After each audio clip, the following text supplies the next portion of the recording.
इस कार्यक्रम के पुण्यार्जक हैं श्री विनोद कुमार जैन मिलेनियम, श्रीमती नीता जैन, समस्त गुरु भक्त परिवार फिरोजाबाद। वियान फिनकैप, समस्त गुरु भक्त परिवार Gandhinagar Gujarat. Shrimati Trishala Jain, doctor Monika Jain, doctor Neeraj, Nikhil, Sejal Jain, Paschim Vihar Delhi. Shrimati Santosh Jain, Shri Vishal Chand Jain, Shrimati Poonam Jain, CMA Pankaj Jain, Amit Jain, राशि जैन, उन्नति जैन, सेक्टर 37 नोएडा। श्री पारसमल, इंदिरा देवी, संजय, विनीता, अजय, नीतू जैन, बाकलीवाल परिवार सूरत। त्रिकालवर्ती त्रैलोक पूज्य विश्वाराध्य पंच परमेष्ठी भगवान की अनंत अनंत सिद्ध परमेष्ठी भगवान की वर्तमान जिन शासन नायक श्री वर्धमान महावीर भगवान की परम पूज्य आचार्य भगवान श्री समंत भद्र स्वामी मुनि महाराज की परम पूज्य सिद्धांत चक्रवर्ती आचार्य गुरुदेव श्री विद्यानंद जी मुनि महाराज की विश्व कल्याणकारक अहिंसा प्रधान श्रीमद विश्व धर्म की जैनम जयतु शासनम विश्व कल्याणकारकम धर्म स्नेही सत श्रद्धालु यहाँ पर उपस्थित आप सभी भव्य वर पुंडरीक पुण्यात्मा महानुभाव, आचार्य भगवान समंतभद्र स्वामी की श्रावकों की हितदेशक अनुपम कृति रत्नकंडक श्रावकाचार रत्नोपमा कारिकाओं से समन्वित श्रावकों के लिए अत्यंत महत्वपूर्ण, दुखों की विच्छेदक, सुखों के मार्ग की सृजक। यदि इस कृति के शब्दों को जीवन में धारण करता हुआ इसे आचरण में लाए तब श्रावक भी परंपरा से मुक्ति का पथिक बन जाए। ये एक सहारा है, उजाला है। हर सहारा वे अमल के वास्ते बेकार है, अगर आँख ही खोले नहीं तो कोई उजाला क्या करे। यदि इन कारिकाओं को अपने जीवन में अंगीकार करें तब ये कारिका मोक्ष मार्गी बना सकती हैं। नहीं अंगीकार करें तो इनको कंठ में धारण करने से कुछ समय के लिए कंठ की खुजलाहट तो दूर हो सकती है, किंतु आत्महित की संप्राप्ति नहीं हो सकती। इन्हें कंठस्थ करके किसी विद्वान से बहस की जा सकती है, किसी भद्र प्रणामी साधर्मी का अपमान तिरस्कार किया जा सकता है, किंतु इसे आचरण में ला करके अपनी आत्मा का हित किया जाना संभव है। इन आचार्य भगवान समंतभद्र स्वामी के ये कारिका रूपी रत्न आत्मा को निर्मल बनाने के लिए हैं। आपकी भाषा में कहें ये सावन की वट्टियाँ हैं। इनको अपनी आत्मा पर रगड़ें तो आत्मा का मेल दूर हो। जैसे सावन की वट्टी कपड़ों पर रगड़ें तो कपड़ों का मेल दूर होता है, ये सावन की वट्टी किसी के सिर में मारने के लिए नहीं है, फेंकने के लिए नहीं है, लड़ने झगड़ने के लिए नहीं है। ऐसी ये कारिकाएँ अहंकार का पोषण करने के लिए नहीं है, किसी का तिरस्कार करने के लिए नहीं है। ये कारिकाएँ रत्न की तरह से अपनी आत्मा को प्रकाशित करने के लिए हैं। ये कारिका नहीं, ये ज्ञान की शलाकाएँ हैं। इन रत्नकंडक श्रावकाचार रूपी दिया सलाई में रखी हुई रत्न रूपी कड़िका काणी शलाका जैसे सलाई पर दिया सलाई पर रगड़ने से ज्योति प्रज्वलित होती है, ऐसे इन कारिकाओं को आत्मा पर रगड़ें तो आत्मा में ज्ञान की ज्योति प्रकट हो जाए। आत्मा में सम्यक्त निर्मल बने, सुदृढ़ बने, चारित्र में निर्मलता आए और संसार शरीर भोगों से विरक्ति होने लगे। आत्मा का वैभव दृष्टिगोचर हो, अनुभव गम्य हो, अनुमान गम्य हो और स्वतः ही आनंद के स्रोत फूट पड़ें। विगत दिवस कारिका नंबर 13 को देखा था, जिसमें आचार्य महोदय ने निर्विचिकित्सा अंग के संबंध में चर्चा की थी। गिलानी नहीं करना। संसार के जिस पदार्थ का, जिस वस्तु का जैसा स्वभाव है वैसा है, उसमें किसी से रति भी मत करो और द्वेष भी मत करो। स्वभाव को जानो और अपने स्वभाव को भी जानो, पहचानो और उस शुद्ध स्वभाव को प्राप्त करने का पुरुषार्थ करो। यदि मिर्ची कड़वी है, चरपरी है तो है, नीम कड़वी है तो है। अब चरपरी मिर्ची का स्वभाव उसका वैसा ही है, अब उसे द्वेष क्यों करना? उसके इच्छुक भी संसार में हैं।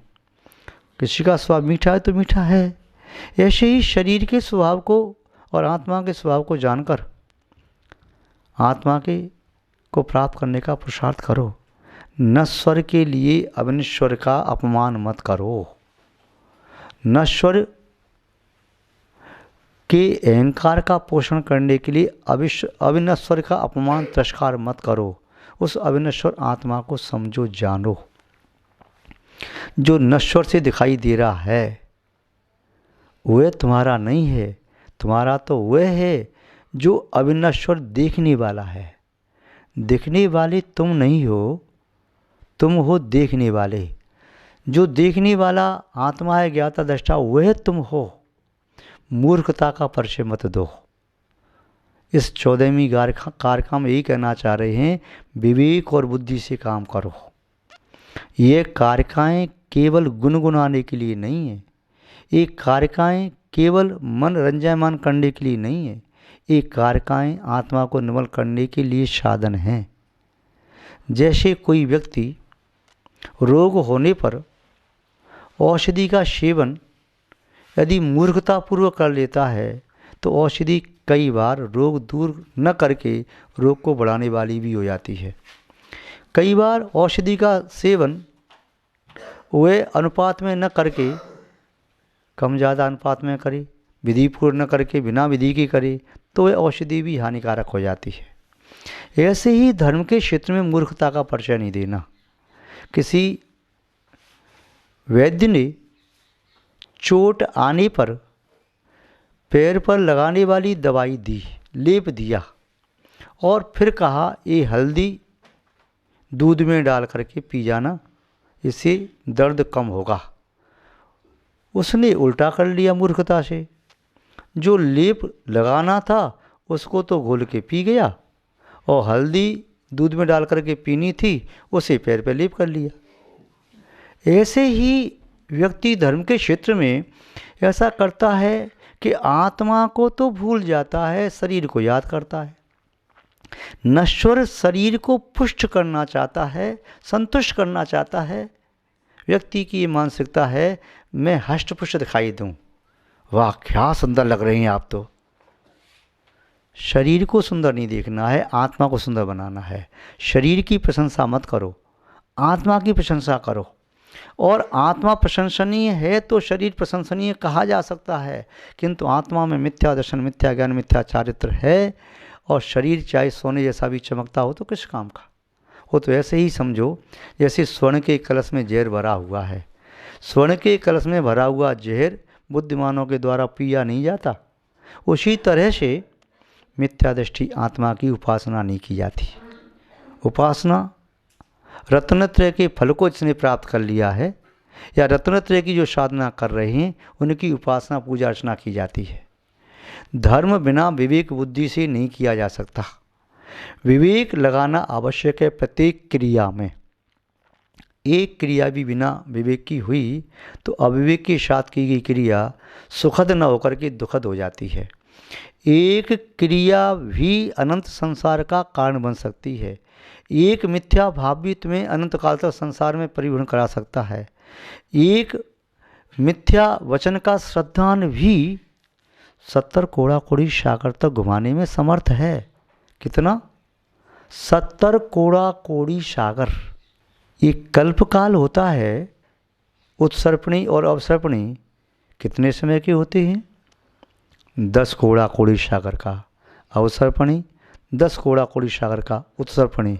कितने का हुआ पूरा कल्पकाल? 6 काल उत्सर्पणी के, 6 अवसर्पणी के, 12 कालों का पूरा समय कितना है? 20 कोड़ा कोड़ी सागर। किंतु मिथ्यात्व का बंध कितना हो सकता है?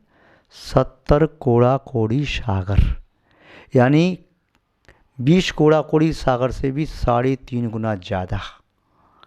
इतने काल तक जीव कहाँ रहेगा, फिर कहाँ भ्रमण करेगा? निगोद में। क्योंकि व्यवहार राशि का काल तो इस जीव का मात्र 2000 सागर है, कुछ अधिक। कितना? 2000 सागर। 1 लाख सागर भी नहीं, 1 करोड़ सागर भी नहीं, कोड़ा कोड़ी छोड़ो, मात्र 2000 सागर के लिए यह जीव निगोद से निकल करके व्यवहार राशि में आया। इतनी में अपना कल्याण कर लिया तो ठीक है, नहीं तो फिर इतर निगोद में पहुंच गया। तो अविवेक की क्रिया नहीं करनी, विवेक पूर्वक क्रिया करनी है।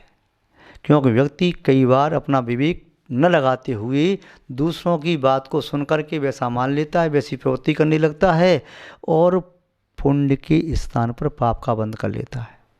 कभी भगवान की निंदा कर ली, अपमान कर दिया, अभिनय कर दी, शास्त्र की अभिनय कर दी, शास्त्र का अपमान कर दिया, तिरस्कार कर दिया, उपहास कर दिया। कभी मुनि महाराज त्यागी वृत्ति की निंदा, अपमान, अवहेलना कर दी, पाप का बंध कर लिया, मिथ्यात्वादी का बंध कर लिया। अब ये मत सोचो कि मैंने तो इसलिए कह दिया, जैसे उसने कह दिया तो मैंने कह दिया। भैया तुमने यदि भाव खराब किया है, किसी के भी निमित्त से किया हो, कर्म का बंध तो तुम्हें हुआ है, भोगना तो तुम्हें पड़ेगा। इसलिए अपनी क्रियाओं को संभालो, अपने वचनों को संभालो और अपने मन को संभालो। इनको संभाले बिना तुम्हारी आत्मा न संभलेगी। ये संभालना बहुत ज़रूरी है। आचार्य महोदय यही भाव कहना चाहते हैं कि आपको मूर्खता का परिचय नहीं देना। मूर्ख कौन होता है? तो मूर्ख की परिभाषा ऐसे समझें, वह मूर्ख है जो मूर्ख, जो मूल को खा जाए। मूल माने बीज, जड़। जो बीज को खा लेगा तो फिर आगे खेती कैसे करेगा? किसान बीज को खा जाए तो खेती न कर पाएगा। आप पढ़ते वैराग भावना में, बीज राख फल भोग भी, ज्यों किसान जगमाए, त्यों चक्री नप सुख करे, धर्म विचारे नाय। चक्रवर्ती उत्तम उत्तम भोगों को भोगता है, 10 प्रकार के देवोपनीत जैसे भोगों को भोगता है, सुदीर्घ काल तक भोगता है, किंतु पुण्य छोड़ता नहीं। बाद में वैराग से दीक्षा भी लेते हैं जो चक्रवर्ती, वे स्वर्ग और मोक्ष को प्राप्त करते हैं। जो पुण्य को भोग लेते हैं तो बीज को भोगने की तरह से पुण्य को भोग लिया, पाप का बंध करके नरक में भी चले जाते हैं। तो जो व्यक्ति पूर्व के पुण्य को आज फल मिल रहा है उसे भोग ले, आगे पुण्य नहीं करे तो मूर्ख है, उसने मूल को ही खा लिया। तो मूर्खता का परिचय नहीं देना। धर्म के क्षेत्र में आचार्य महोदय कह रहे हैं, अमूढ़ दृष्टि अंग का स्वरूप क्या है, उन्हीं के शब्दों में सुने। का पथे पथि दुखानाम, का पतस्ते पिशम्मति, असंप्रक्तिरनुत कीर्ति, रमूढ़ा दृष्ट रुच्यते। आचार्य महोदय ने कहा, का पथे, कुत्सित पथ यदि का पथा, जो खोटा मार्ग है।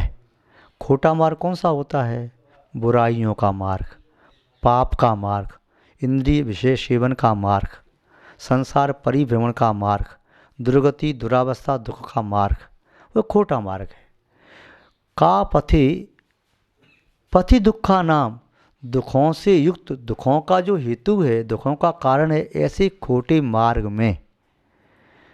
का पथस्तेप, जो खोटे मार्ग में स्थित कोई कुपथिक है, जो उसमें ठहरा हुआ है, स्थिर है, चल रहा है। किस में चल रहा है? खोटे मार्ग में चल रहा है। वह पतन के मार्ग में चल रहा है, बुराई के मार्ग में चल रहा है, हिंसा झूठ चोरी कुशील परिग्रह के मार्ग में चल रहा है, स्पर्शन रसना घ्राण चक्षु कर्ण पंचेंद्रिय के विषय भोग के मार्ग में चल रहा है, वह क्रोध मान माया लोभ कषाय के पोषण के मार्ग में चल रहा है।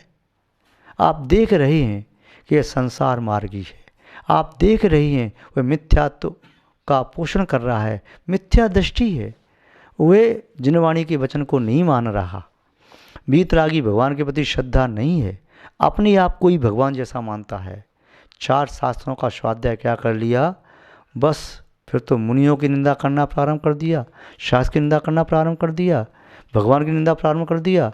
तो जो व्यक्ति खोटे मार्ग में चल रहा है, जो दुखों का मार्ग है, मिथ्यात्व का, अज्ञान का, असंयम का मार्ग है। जो कोई विद्वान 4 शास्त्र पढ़ करके मुनियों की निंदा कर रहा है, आपको बड़ा आनंद आ रहा है, रात भर निकल गई चर्चा करते करते, नींद नहीं आ रही, किंतु माला फेरने बैठे तो 5 मिनट में झोंकाने लगे, जिनवाणी सुनने बैठे तो झोंकाने लगे। समझो पाप का आसव हो रहा है तुम्हारा, कि जो आपको निंदा में आनंद आ रहा है। इसलिए विद्वान लोग कहते हैं, मनुष्यों ने लिखा है कि निंदा 8वां व्यसन है, जो 7 व्यसनों का पाप है। यथार्थ परमार्थ धर्म की, परमार्थभूत देव शास्त्र गुरु की निंदा नहीं करूँगा, किसी साधर्मी की निंदा नहीं करूँगा। जैन दर्शन में तो कभी किसी की निंदा करना कहा ही नहीं। फिर किसी धर्म के तत्व की निंदा करना, जो 3 तत्व हैं, धर्म के मूलभूत आधार हैं, सम्यक दर्शन, सम्यक ज्ञान, सम्यक चार्थ के कारण हैं, उनकी निंदा मैं करता नहीं, सुन लेता हूँ। कोई कहता है तो सुनने वाला भी उतना ही पापी होता है जो करने वाला होता है। जैन दर्शन में कृत, कारित, अनुमोदना तीनों का फल दिया है। पुण्य की क्रिया करो, कराओ, अनुमोदना करो तो पुण्य का फल मिलेगा, और पाप की क्रिया करो या कराओ या अनुमोदना करो तो पाप का फल तुम्हें भी भोगना पड़ेगा। आपको ज्ञात है, श्रीपाल के जीवनी श्रीकंठ की पर्याय में मुनि महाराज को कोड़ी कह दिया तो कर्म का बंध हुआ, कोड़ी बने। गड्ढे में गिरा दिया तो समुद्र में गिराए गए। 700 साथियों ने ताली बजाई, अनुमोदना की, वे 700 भी कोड़ी बने। इसलिए कभी देव शास्त्र की निंदा, अवहेलना, अपमान मत करो। तो जो खोटे मार्ग में स्थित हैं, दुखों के मार्ग में स्थित हैं, ऐसे मिथ्या दृष्टि, मिथ्या ज्ञानी, मिथ्याचार्थ वाले किसी भी व्यक्ति की मन से कोई सम्मति मत दो, वचन से कोई कीर्ति मत गाओ, और शरीर से कोई अनुमोदना मत करो। तो जो व्यक्ति मन से सम्मति नहीं देता, वचन से कीर्ति नहीं गाता, शरीर से अनुमोदना नहीं करता, ऐसा व्यक्ति जो विवेकवान है, सत्य सत्य को जानने वाला है, उसकी दृष्टि ही अमूढ़ रुच्यते, वही अमूढ़ दृष्टि वाला व्यक्ति कहा जाता है। जो विवेक नहीं लगाता तो अमूढ़ दृष्टि वाला नहीं कहा जाता। अब किसको कैसे करना है, ऐसा नहीं है कि आप लोक व्यवहार में विवेक लगाते हो। अंदर पहनने वाले वस्त्रों को कोई बाहर नहीं पहनता। आप शर्ट के अंदर बनियान आदि पहनते हो, कोट आदि ऊपर पहनते हो, और अंदर वाले वस्त्र अंदर पहनते हो। कोई मूर्खता तो नहीं करता कि बनियान को ऊपर पहन ले, कोट को नीचे पहन ले, तो लोग हंसेंगे। तो जो लोक व्यवहार में आप विवेक का परिचय देते हो, तो धर्म के मार्ग में विवेक का सहारा क्यों नहीं लेते? भोजन में विवेक का परिचय देते हो, दूध में नमक नहीं डालते, शक्कर डालते हो, मट्ठा में नमक डालते हो, तो आप विवेक हर क्रिया में, झाड़ू लगाने में, कपड़े पहनने में, सब कुछ काम में, तो आपको धर्म के क्षेत्र में भी विवेक का परिचय देना चाहिए। और विवेकपूर्ण क्रिया ही मोक्ष मार्ग में साधक होती है। सम्यक दृष्टि का यही अमूढ़ दृष्टि अंग है। आप सब लोग उस अंग को अपनी चेतना में धारण करो, मोक्ष मार्गी बनो। इन्हीं सद्भावनाओं के साथ हम अपनी शब्द श्रृंखला को विराम देते हैं। आज बस इतना ही, शेष फिर बाद में कभी। जय बोलिए श्री शांतनाथ भगवान की, परम पूज्य आचार्य गुरुदेव श्री विद्यानंद जी महाराज की, अहिंसामय विश्व धर्म की। कार्यक्रम के पुण्यार्चक थे श्री विनोद कुमार जैन मिलेनियम, श्रीमती नीता जैन, समस्त गुरु भक्त परिवार, फिरोजाबाद। वियान फिनकैप, समस्त गुरु भक्त परिवार, Gandhinagar, Gujarat. Shrimati Trishala Jain, doctor Monika Jain, doctor Neeraj, Nikhil, Sejal Jain, Paschim Vihar, Delhi. Shrimati Santosh Jain, Shri Vishal Chand Jain, Shrimati Poonam Jain, CMA Pankaj Jain, Amit Jain, राशि जैन, उन्नति जैन, सेक्टर 37, नोएडा। श्री पारसमल, इंदिरा देवी, संजय, विनीता, अजय, नीतू जैन, बाकलीवाल परिवार, सूरत।